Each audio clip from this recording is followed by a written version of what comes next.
আসসালামু আলাইকুম গাইস, কেমন আছেন আপনারা সবাই? আশা করি ভালো আছেন। আমি আমার বন্ধু সদিল যাচ্ছি কুষ্টিয়া চৌরাশ মোড়ে। বাসে উঠে যাচ্ছে লোকাল বাস। লোকাল বাসের ভিতরে কি অবস্থা আপনারা তো জানেনই, অনেক ভিড়।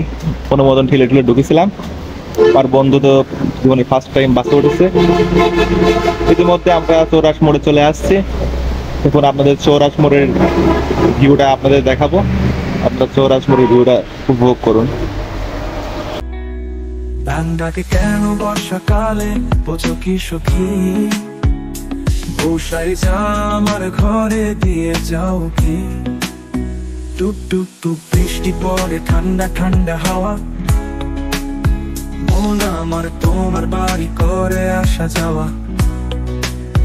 টুক টুক টুক বৃষ্টি পড়ে, ঠান্ডা ঠান্ডা হাওয়া, মন আমার তোমার বাড়ি করে আসা যাওয়া। সংগ্রামে সহযোগিতাবৃন্দ, আজকে আমরা গড়িয়া বাংলায় যে বৃষ্টির মধ্যে একত্রিত হয়েছে, আজকে রাজপথে দাঁড়িয়েছে আমাদের অধিকার আদায়ের জন্য। আমরা আমাদের দাবি আদায়ের জন্য, আসলে আমাদের অধিকার আদায়ের জন্য এসেছি। ওনারা ওনাদের অধিকার ফলাতে থাকুক। আমি আমার বন্ধু নাস্তা করতেছি গরিবের কলার রুটি। নেক্সট কোনো ভিডিওতে আপনাদের সাথে আবার দেখা হবে। সেই অবধি আপনারা সবাই ভালো থাকবেন, সুস্থ থাকবেন। আল্লাহ হাফিজ।